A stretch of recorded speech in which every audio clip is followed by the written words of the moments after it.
Okay, welcome back, folks. Just briefly, what makes a great solo? You could break it down as simply as you know it when you hear it. Let the music do the talking. Energy, tone, dynamics, melody, phrasing, development, building, sometimes maintain interest, climax. It should have a broad and lift the piece as a whole, showing more clarity to the individual voice. Should you have one foot in the song and the rest of the body speaking the heart of the piece? Good backing music, that goes a long way. What's playing behind it to let it sort of have that peak. Let's do it though. I'm just going to jump into it. We'll talk about it later.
That bass is strong. I probably could have tried to take the bass lowered a little bit in the mix.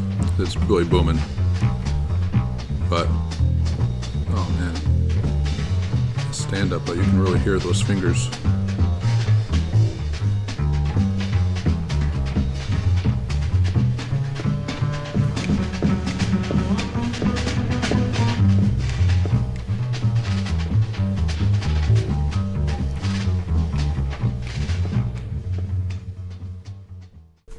All right, we're going to pause it right there, and then we're going to jump back into it. I just want to say, this is Byrd from, I believe I'm not sure the location, but it could be Newport, July 4th, but it was a 1968 live recording for Jazz for a Sunday Afternoon, Volume 2, The Guitars. So this was already sort of picked out, as a highlight for guitar soloists in the jazz field. It was 68, so there was some variation, obviously. So what is obviously different about this is that it's basically a classical guitar doing a popular tune, Chim Chim Cheree, in a waltz, but also with this sort of Brazilian flavor, which he became sort of infatuated with, well known for in that field. But he's also not doing it strict. Obviously, he's doing American and South American sort of fashion.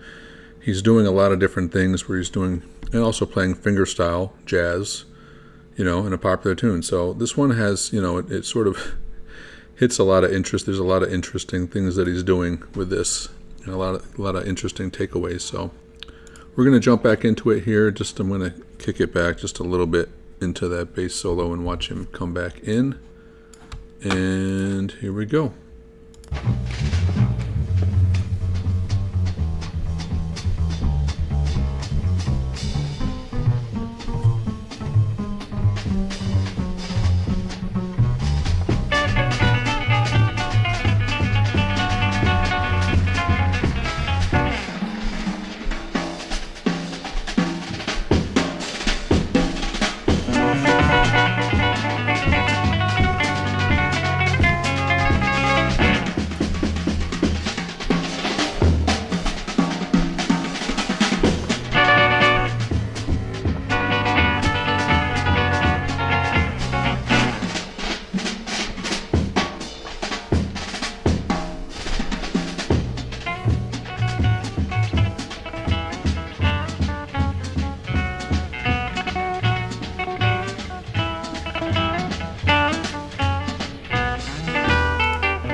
Okay. So yeah, some really cool harmonics at the end. Love to see this live because just watching him, manipulate all that would be really interesting to see. And it's cool. It's live. He's not playing it pristine. He's, putting in a lot of work over, 7 minutes. And, he's playing fingerstyle, so he doesn't have that sort of, he has accuracy and pristineness with his fingers, obviously, but doing a live performance, sometimes that's not the major idea. You're trying to get across a feeling, you're playing with the drums. But I think it's cool. I hear him, he's moving across here. Some notes are stronger than others, some kind of little faint issues with him. But overall, and the cool thing is also he's he's using a lot of different techniques. He's using, the multiple fingers, doing the arpeggios of the chords. He's doing a lot of movement with the chords, so he's using a lot of different methods to get across this sort of melody of the song. And he's bending notes in there. He was bending notes. That is not typical, obviously. That's, he's playing sort of blues a little bit in this to get across these sort of feelings. So that's also very unique. You're not going to see in strict classical players, obviously, bending notes in classical guitar. So, yeah, very cool. So, Charlie Byrd might not be, but yeah, his earliest and greatest influence was gypsy guitarist Django Reinhardt, whom he saw perform in Paris.